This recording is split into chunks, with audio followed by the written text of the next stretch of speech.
Ladies and gentlemen, Anina Dassa. Thank you for that wonderful introduction. Well, Shabbat Shalom, everyone.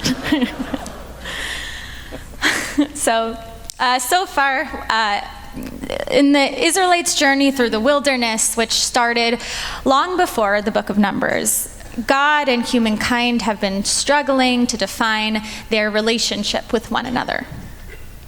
This past week, in Shavuot, only a few days ago, we learned what it means to be like the wilderness, to be open enough to be able to receive Torah, to be able to develop a close relationship with God. Yet in this text itself, it seems to me that there is a disconnect between the people and God. Rabbi Aviva Gottlieb Zornberg writes how the book of Bamidbar is a narrative of great sadness. She says that it is a narrative in which the Midbar, the wilderness, swallows up all the aspirations of a generation, people who experience the Exodus, the revelation at Sinai, the creation of the sanctuary of God. She continues, the tale of Numbers indicates both continuity and rupture, yielding an implicit narrative of catastrophe. In this sense, the book is well named Numbers, as though to indicate the tragic irony of altered expectations. Indeed, the expectations that both the Israelites and God have for one another have been continuously misaligned. The Israelites had not yet overcome the trauma of Egypt and hadn't learned to fully trust again. When they left Egypt, they expected a visible, tangible God, as we saw in the golden calf, as a proof, something to provide security when facing the unknown. And conversely, God anticipated an immediate trust and devotion. If we examine the relationship between God and the Israelites now in our reading cycle, we can see that measuring closeness to God centers on physical rituals, many of them pertaining to the human body. When God settled among the Israelites in the Mishkan, ritual purity became paramount.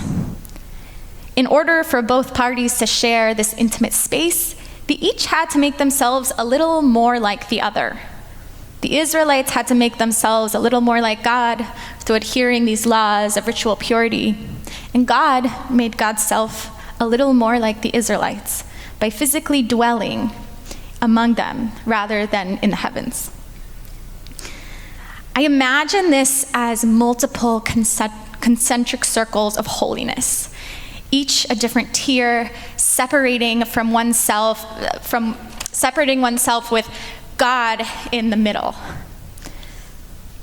God provides explanations of how one crosses back and forth between these concentric circles, sometimes by choice, sometimes not.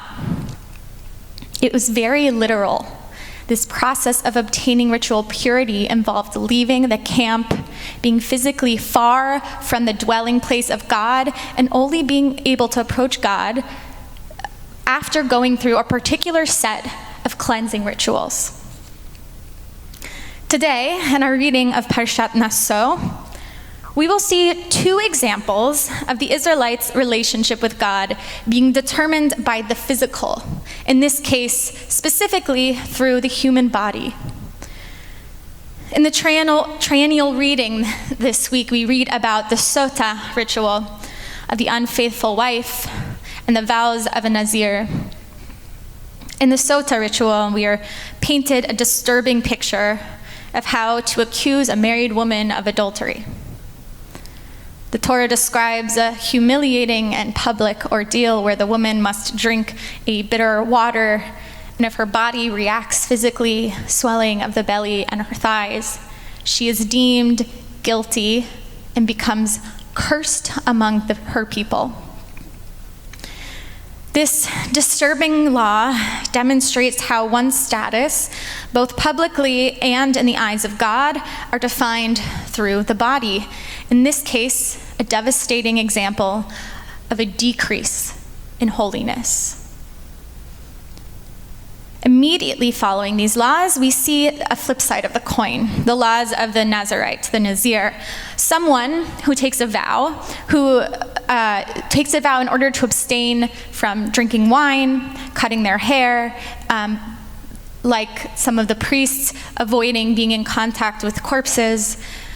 And becoming a Nazirite is self-elected, and it means that one is immediately elevating oneself to another level of holiness. They're coming more into this concentric circle. It isn't just this physical change apparent to the person themselves, to the Nazir, but also to the public. One can tell just by looking at someone that they're a Nazir. They are meant to look unkempt, their hair never cut, separated from society. Everyone around them knows they're a sort of quasi-priest. This is someone who is on a level of holiness above the typical human being at the time, but still not as holy as the Levites, as the priests. Many sages have frowned upon this type of status of Nazirut. In the Gemara and Ta'anit, Rabbi Eliezer Hakapar suggests that self-denial, like voluntary fasting, is sinful, implying that denying oneself life's pleasure is against divine intent. Both of these are examples, the Sota and the Nazir, of how the status of holiness is determined through the body, and that this status is in direct relation to one's closeness with God, where one lies within the concentric circle. And the body being a vessel that brings us closer or farther from God, deeming Israelites holy or unholy, risks becoming dangerous and limiting. But the more I've read Leviticus and Numbers, the more I've grown to understand that this holiness was very specific to a time with sacrifices, a time we don't really understand. It made sense that this was the method of cultivating relationships with God. But even in that context, there is still a limit. There was a limit to the closeness that one could have with God. So in these times, closeness with God is measured in the physical by specific rules, but not so much by emotional means. However, in this parsha, we see a revolutionary shift that expands how the Israelites might relate to God. God commands Moses to tell Aaron and his sons to bestow among the people a priestly benediction. Yivarechecha Adonai v'yishmerecha, ya'er Adonai panav elecha v'yichuneka, yaseh Adonai panav elecha v'yasem lecha shalom. Might be familiar. We say this bracha at the end. We're going to say it today at the end of our service with the children under the talit. This is one that we're more familiar with. We use it in our Jewish liturgy.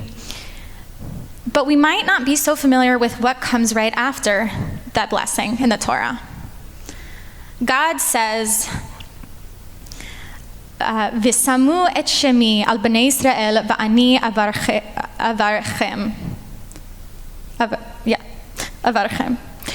Thus they shall link my name with the people Israel, and I will bless them.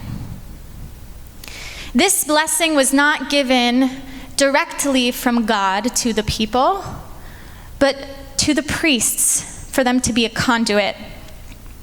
God is taking a more distant approach, taking a step back to allow the priests to bless the people of Israel. Midrash Tanchuma tells a story of the Israelites protesting this type of blessing, not coming directly from God. They say, "Master of the world, you tell the priests to bless us. We only need you to bless us."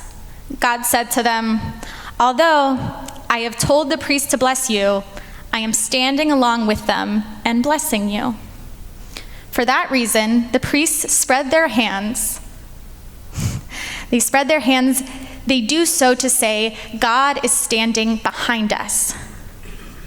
So also says in the Song of Songs, there he stands behind our wall, gazing through the windows from between the fingers of the priests, peering through the lattice when they extend their hands. So we can see this image of the priests giving their blessing with God peering through these cracks in between the fingers. At first glance, it seems like God blessing through a priest adds more distance between God and humankind, but perhaps it's not an increase of distance, but God beginning to understand the Israelites' needs. God beginning to understand the expectations of the Israelites. God is beginning to manage realistic expectation. God is able to understand God's people.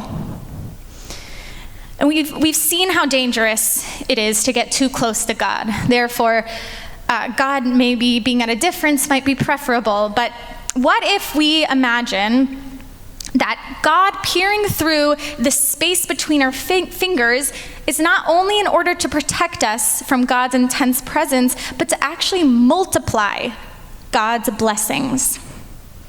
The Israelites need to move toward being able to see one another and bless each other in a way like God. God is training the priests how to do this, showing us how we as a community can have a continuous relation with God, one that goes beyond the realm of sacrifices, one that is less tangible, one that is perhaps more fitting and more dear to us as humans. According to the Zohar, it is not enough for a priest to just say the words of the blessing. A priest who does not love the people or is not loved by the people should not raise his hand to bless them. Rabbi Shai Held says that in order for a priest to truly bless someone, they must have a genuine love toward them.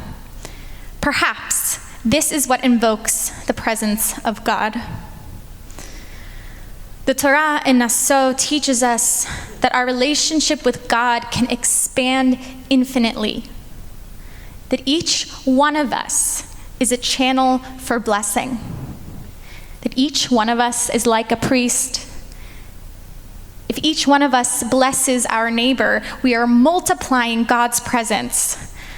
God shifts to this method of blessing, not trying to distance God's self, but rather to be present in a way that humankind needs, so we can see the divine in the language of one another's faces.